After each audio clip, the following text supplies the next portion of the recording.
Ah, ok. L'homme de Mbour. Oui. Comment tu vas? Ça va. Merci beaucoup. Merci. Kon rentrée ci jàmm. Bon courage. Bon courage. Ok. gars yi bu leen dem un mot. saa waay. moom la kay. buur la. Buur daa jël yaram temps. waaw gis nga buur temps yi day xaw a dallu quoi temps yi kii bi la. alors Aliou. waaw ñëw ngeen gis ngeen président Sonko lan mooy seen xalaat ci activité bi ci mbir yi. non dañ ko ñëwoon nemmeeku en tant que mouvement Y'en a marre dañu sasoon pour que ñu ñëw seeti ko ndax umpulewu leen ni démb am na déclaration qu'on avait faite hier déjà au regard de li ñu gis ci journée wu démb bi pour artu déjà sur au-delà d'un parce que c'est pas loolu indiwuñu tey mooy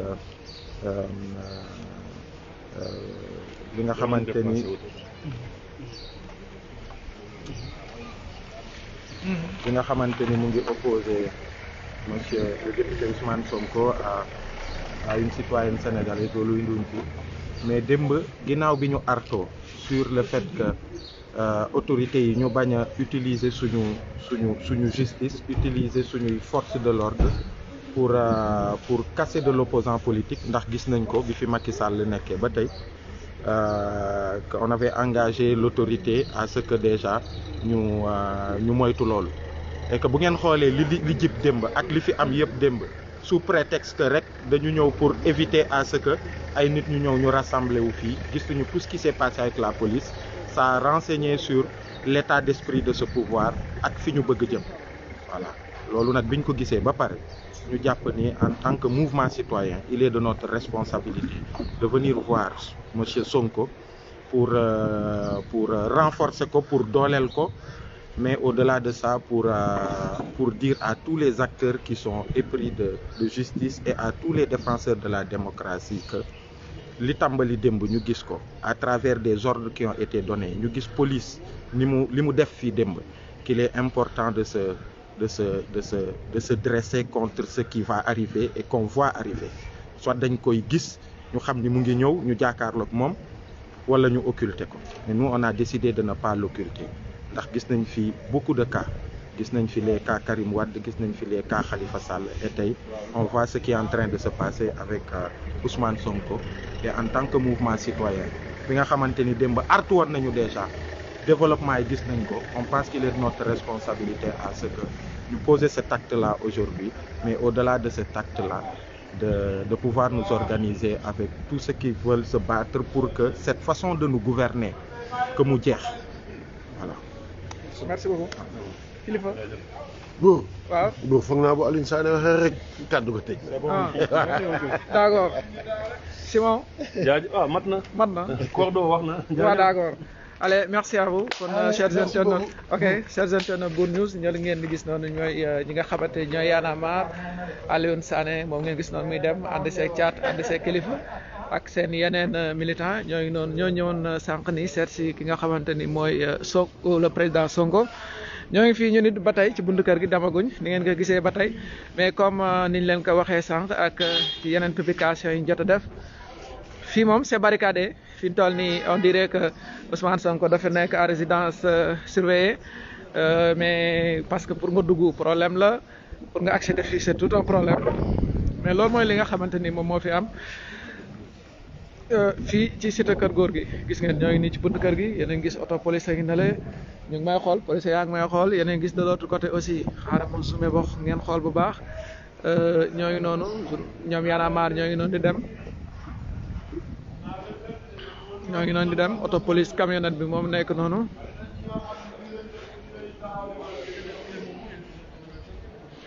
auto police ngeen di gis nale ñoo taxaw noonu policiers yi ñoo nekk noonu seq kër gi mais je vous dis que ci axe yëpp aussi kii naan am ndi mu nee na ma Bour News comment est la situation là-bas je vous suis depuis Saint-Louis waa fii la situation elle est calme aujourd'hui pratiquement tey moom la situation est calme amul manifestation amul dara parce que fii policiers yi aussi dañ ko quadriller ni ngeen ko gisee woon noonu ni ma leen ko wanoon ci bëccëg démb ci guddi bu nekkee jotoo ngeen a seetaan live bi ngeen gis barrières yi ñu teg fii fi ñu toll nii axe bi dañ fa teg ay barrières mooy fële na la ngeen gis policiers yi taxaw aussi dañ fa def ay barrières kenn mënut a accéder bu nekkee da ngay ñëw di seet si Ousmane Sonko wala nga dëkk ci koñ bi genre da ngay laaj par permission wala comme ni ngeen ko gisee nii Jibril di ànd ak ñii tamit di ñëw Toussaint Manga mooy ñëw noonu moom la jibi jëli ji woon waaw nii lay demee soo bëggee ñëw ci Ousmane Sonko ñii ñoo lay jël si waaw wala gis ngeen sécurité bi ni muy wootee nii booy ñëw da ngay woote bu ko defee ñoom ñu dem jël si la waaw comme noonu la demee booy ñëw di seet si Ousmane Sonko wala ngay ñëw ci koñ bi da ngay woote ñu ñëw jël si la loolu mooy li nga xamante ni moo fi am pour le moment avant may def live bi aussi am na ki mu mel ne Moustapha Guirassy ñëw na moom it fekk nañu fi ku mel ni Maïmouna Bousso aussi ñëw na ku mel ni Souran aussi front de résistance nationale aussi ñëwoon na fi Cheikhou Gueye maire Dieuppeul ñëw na fi ànd ak fekk ki nga xamante ni mooy Lafia Diop ñoom it ñëw nañ fi avant ñoom Thiat Yaramar yéen leen gis noonu ak ñoom Simon ñoo ngi noonu doon ñibbi loolu mooy jàmbaaru nee na naa wax maçon bi non maçon bi moom du defar brique jàmbaaru ñoom defe naa brique day ñëw rek ñu jël tabax ñuy defar brique ñu ngi de l'autre côté situation boobu mooy li nga xamante ni moom moo fi am waa Bignona dégg naa ma ngay toj loolu dégg naa ne nit ñaa ngi manifester foofu ñu Africa yow gëj naa la gis mbaay lépp si jàmm alhamdulilah Sénégal dellu nañu ginnaaw ci démocratie xaw ma dellu nañu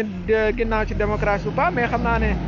situation yi moom gëj na fee am wala gëj nañ koo dund man du temps Karim Wade couvrir naa ko procès bi couvrir naa aussi ni mu demoon jamais point aussi mosuñ ko na quadriller comme ni mu mel ni Khalifa Sall aussi dund nañ ko fi mais meluloon ni mais bu Sonko bi moom dafa jëlaat beneen tournure booy gis axe yëpp la ñu baare fi ñu toll nii axe yi ñëw ci kër Sonko mooy mbedd mi ngeen di gis que ça soit à gauche à droite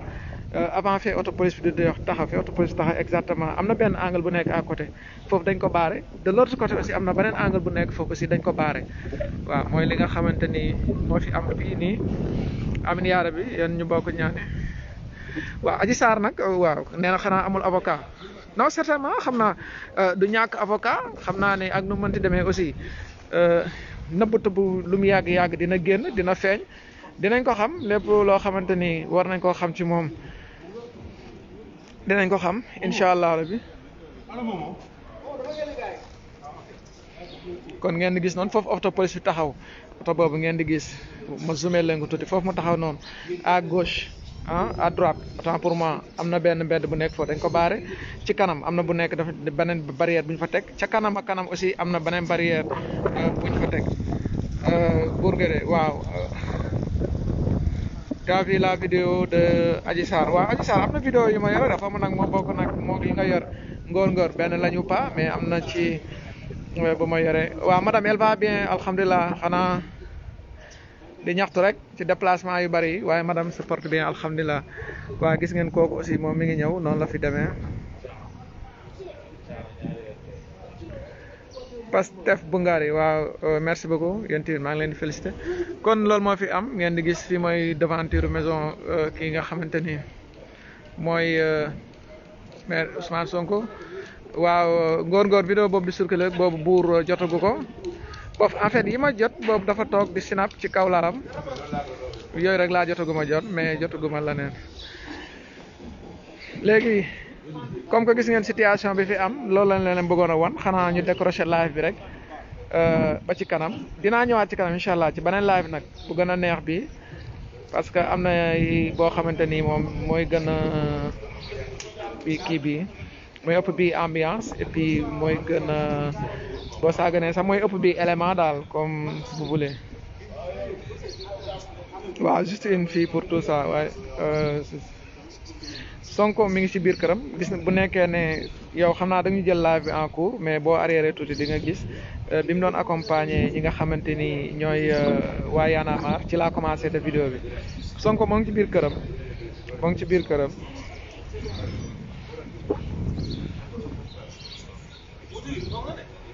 pourquoi la police a barricadé la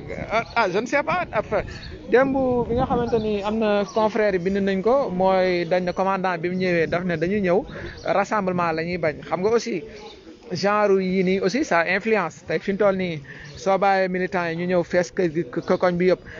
xam nga def ko bout à bout comme ni ñu fi feesee woon démb les gens diront que ni Sonko voilà il a la population de derrière lui léegi du coup loolu am na beneen image boo xamante ni mën na koo jox ci affaire yi abook sama analyse bu gàtt mën na koo joxe mën naa encourager leneen je pense bien que looloo tax ñu kii ko et puis fii entrée yi aussi dañ koy filtrer parce que sànq avant ma doon dugg am na benn pas kooku Mercedes am la yore oto bu nice taxaw mais mañ ko mu jàll maa ngi gis mu ngi génnee ay papier di wane mais jotuñ ko bàyyi mu jàll. Merci aux forces de l'ordre pour la sécurité apportée à Sonko. Restez là-bas à le protéger jusqu'à 2024. Ça fera moins de dépenses à Pastef.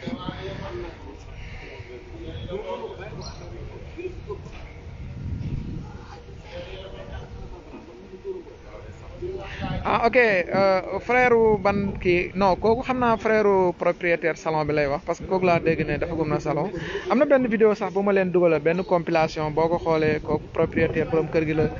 mooy toog di def ay vidéo di ko publier ci li nga xamante ni mooy plateforme am vidéo suite bi vidéo salon bi vidéo moom ak vidéo yi nga xamante ni nit ñi dañuy dénigrer Adja mooy compilation bi ma def bi ma njëkk je pense mooy publication bi ma njëkk a def tey ci affaire Sonko bi mooy la propriétaire du salon mooy ñi nga xam dañuy def yenn vidéo souvent di dénigrer Adja moom day récupérer vidéo yooyu di ko retweeter encore loolu moom am na compilation ba ma leen def ba dugal leen ko d'ailleurs sax am na ñaari journal yoo xamante ni moom dafa kii dañoo publier sur elle mooy biñ def la patronne du salon lave Ousmane Sonko gis naa ko mu jël ko moom publier ko ak bi nga xamante ni xam na direct news aussi moo ko def moom partagé na ko Mariama non malheureusement pour le moment je ne connais pas li ma jot daal ci Adja mooy li ngeen si jotandoo xam nga souvent source doon la jox information te du la jox autorisation nga partagé ko moo ma ci xaw a dal ci kaaw Adja bi lu ci mel ni vidéo bi et tout ça moo ci aussi information bi que ni Adja aussi yàgg naa figé du koo xamante ni ci xale bu jigéen boo xamante ni yàgg naa mooy loolu niñ ko waxee yaayam dafa teel a décédé patron bi sax waxoon na ko beneen femme moo ko jëloon adopté ko doon ko yore moo ko doon yar avant boobu am na benn kër boo xamante ni moom la nekkoon ki nga xamante ni turandoom la daanaka turandoo la ci moom parce que su ma jumul maga turandoo la war rakk turandoo newoon na ci kër googu mais dañ ko moom moo mujjee génn ci kër ga parce que niñ ma ko waxee ci ay mbokkam mooy comportement am daal moo rafetu lool ak dëkkoon nag moo xaw na métti finalement mu génn kër ga dem dëkki côté Grand Yoff xibaar yooyu aussi jot naa ko ci li nga xamante ni mais pour le moment xamaguma présentement fan la ne mais sa patron biñ demoon doon ko interviewé waxoon nañu ne Grand Yoff la dëkk ndax elle vit toujours à Grand Yoff xamuñu mais aussi am na tamit du patron bi waxoon loo xamante ne nit ñi dañ ko bàyyul xel parce que nee nañu Adja mi ngi ci loxo yu wóor parce que patron bi dafa moo wax ne mbir mi complot la comme que complot la Adja mi ngi ci loxo yu wóor parce que boo xoolee ni dëkk bi demee nii Adja kenn mënu laa fa Adja ne kenn mënu laa fa Adja nekk te kenn mënu laa wax ne gis naa Adja wala xam naa Adja bon ce qui veut dire que boo toogee xool di nga xam ne Adja bi am na loxo yu wér yu wóor yoo xamante ni ñoom ñoo ko téye ndax ci complot bi la wala ba tax ñu denc Adja boobu xamaguñu ndax ñi ko dimbale aussi mu def loolu nga xamante ni Sonko mu ngi accusé nañ loolu complot la ndax ñoo ko denc pour sécurité wala déet liñ ci mënta xam incha allah dina leen ko baaxee. mais pour le moment Adja Sarr daal ci tur beeg sant bi lañ yemagum elle a combien d'enfants non Adja su ma juumut dégguma ñu ne am na doom mais en tout cas li ma ci jot a xam mooy yaayam woykat la woon yaayam woykatu séeréer la woon mooy genre woykatu làmb yooyu quoi xam nga séeréer yi sunu mbokk séeréer côté boobu dañuy faral di woy te seen li si ëpp ay woyu làmb lay doon Adja ci loolu la bokk yaayam loolu la woon moom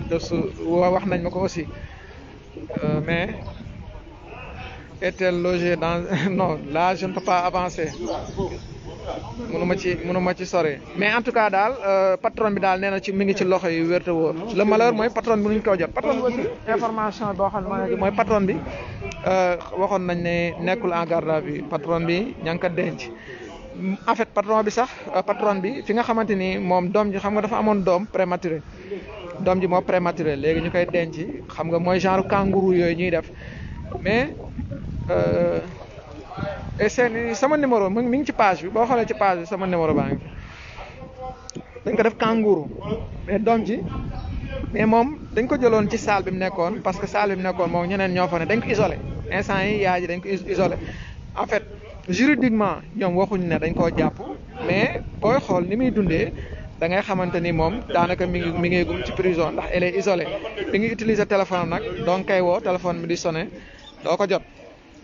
am na sunuy naataango am na ñoo xamante ni ay xamaale leen ni sax da ngay dem ba yegg sax ba foofu woo ko doo ko jot da ngay obligé ci li ma dégg nga taxaw fëgg ci bunt bi présenté wu mu ne la laaj bunt bi duñ tijji xam nga comme boo bu ne faral dem ci hôpitaux yi boo demee chambre da ngay tijji souvent ñu ne la entrée wala oui parce que le plus rarement ngay dem fekk ñu fermer ko à clé mais fi nga xamante ni fa lañ def ki nga xamante ni mooy fina moom c'est fermé à clé da ngay dem fëgg mu ne la kan la ba pare doog nga identifié wu buñ la xamee ñu dugal la buñ la xamul tamit doo dugg loolu moom jot nañ koo am ci xibaar yu wér te wóor. waaw des gens disent qu'on lui a donné des passeports diplomatiques non xam nga yooyu aussi mënoo koo vérifier pour le moment mais genre bu nekkee deal la xam nga deal aussi lu ci ëpp nit ñi dañuy déduire ne noonu la mën a mujjee parce que aussi bu nekkee ne yow mënoo ñëw exposer sa live ku mel ni Ousmane Sonko nga accusé ko de viol ak gis ngeen démb aussi furie bi nga xamante ni jeunes yi jógee nañ ko ñëw kooku bu nekkee ne amul sécurité aussi amaana fa mi mujjee du neex surtout tak bu nekkee dañ ne deal la bu nekkee di dañoo wax ne deal la ces comploteurs aussi sont obligés de la loger correctement et puis de la sécuriser aussi loolu mooy am moo tax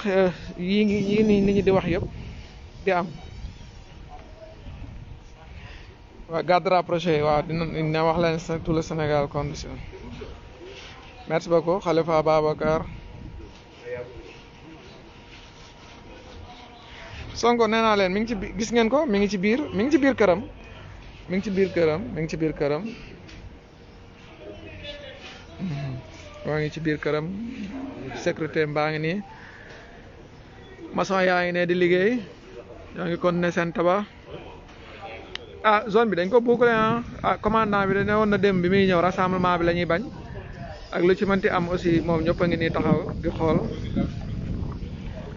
est-ce que Adja Sarr elle man en tout cas daal biñ demee ca koñ ba xaw ma ndax mentalement elle est stable ou pas loolu de ñun mënuñ cee avancer parce que nekkuñ psychologue liñ mën a xam daal mooy témoignage yi li ci ëpp mooy dañuy wax naan moom daal comportement am ça laissait à désirer puisque moom daal yëre yu sexy daal lañ xam nañ ne moom mën na ko di sol yëre yu sexy moom mën na ko di sol ci koñ bi loolu moom témoigné nañ ko am na si sax benn dame bu ne ma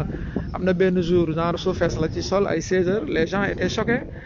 ci li nga xamante ni moom la soloon pour le meilleur waa Khadija merci beaucoup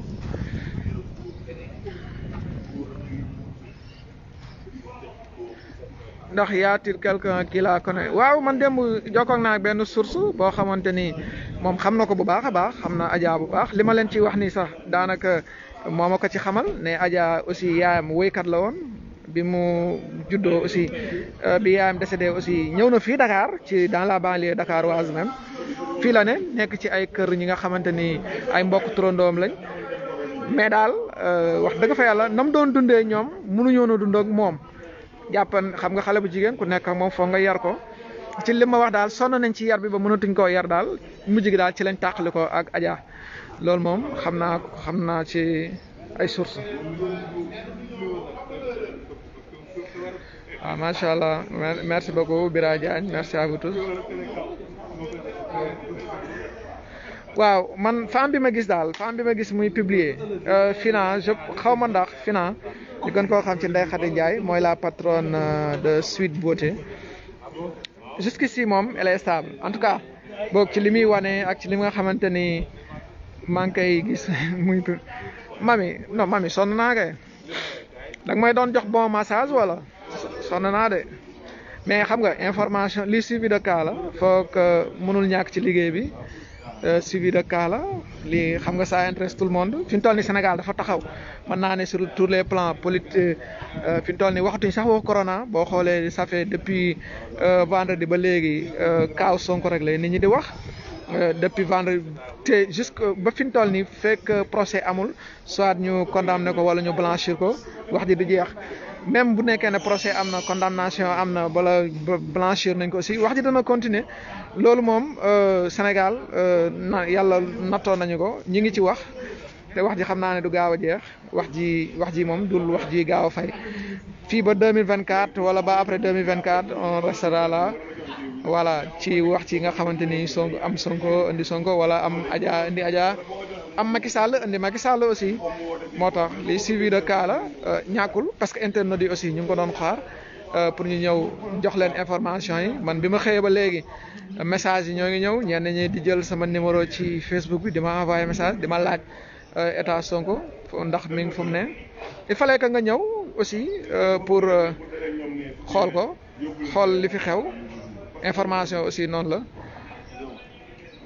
non en tout cas fii zone bi ñu ne moom militant mënu fi yegg si parce que dañ ko barricadé comme ni ma leen ko waxee sànq ci début live bi fii yëpp dañ ko tëj kenn amu fi accès nee naa leen même sànq touché manga mi ngi ci biir mais da ngay woote après ñu ñëw jël si la fii boo doon ñëw fii da ngay woote nit ñëw jël si la mais doo mënoo doxati comme librement circuler librement ñëw ba yegg si kër gi comme en temps normal présentement c'est impossible.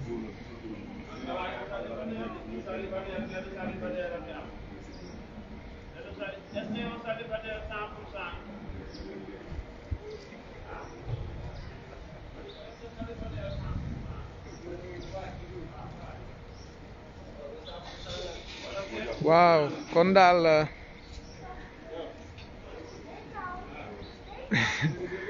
baara mbub non bàyyi ko mami amul benn njëriñ foofu lay nekk di wax rek kon chers internautes Bour News xaar leen ma coupé après ma dem am lu ñu organiser wala ma réorganiser waat chargé waat tuuti courant bi parce que man aussi ni ma ñëwee fii nii presse bi amaguñ fi accès loolu aussi naa leen koy wax am na sama confrère yi may ñëw bi ma romb naa leen ci yoon bi mayuñ leen ñu dugg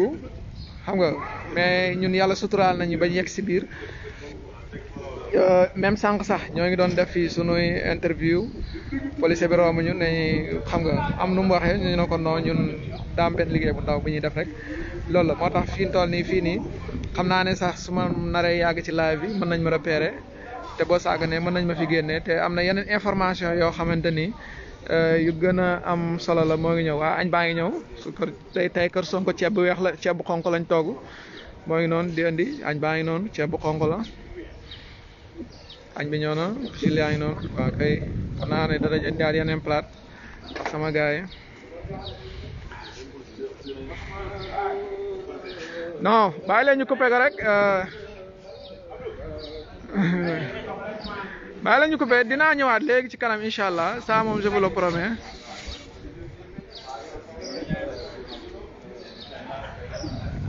dinaa ñëwaat léegi incha allah léegi ci kanam kon ñoo ngi dem dallu toog tuuti parce que am na yeneen vidéo yoo xam ne war naa ko dugal parce que am na ñeen ñu def déclaration yi aussi dama ko war a dugal comme ku ci mel ni Moustapha Gueye lutteur ñëw na fi def na fi déclaration bu am solo naa leen ko dugalal léegi ci page bi naa leen ko dugalal aussi ci chaîne YouTube bi Bour News am na ñeneen dafa mel ni xarim xurum xaq laa gis de waaw ñi ñan la waa FRAPP nitu dëgg nitu dëgg waaw ñoom nitu dëgg la ñoom xarim xurum xaq ñooy dugg nii ñooy yegg si nii ci kër Sonko waaw delloo ziar lu bëree bëri yéen waa course bi waaw mais dina mat Karim waaw ziar naa leen waaw gis nga waaw ñoo ko niroo waaye wax nga dëgg de waaye ñoo niroo course de waaw Karim nee na ñoo niroo course waaw nitu dëgg ñooy yegg si nii ci kër gi ñoom it comme xam naa ni ko ñoom Y'en a marre defee ñeneen ñi def ko dañuy ñëw aussi pour feddali seen coloré ki nga xamante ni mooy le président Ousmane Sonko ñooy daw yegg si nii kon gars yi ñu coupé live bi ba si kanam incha allah bàyyi leen ñu coupé wala ma wan leen ñoom nitu dëgg ñu installé rek après on se donne rendez-vous très prochainement ñoo ngi nii yegg si nañ ñoo ngi ci kër gi dinaa leen bu ñu génnee dinaa leen defal déclaration et tout présentement Ousmane Sonko day naan dama bàyyi gars yi xaaral ma coupé añ ñëwaat parce que aussi bu ma añu tamit do mooy loolu ñoo ngi noonu à taala incha allah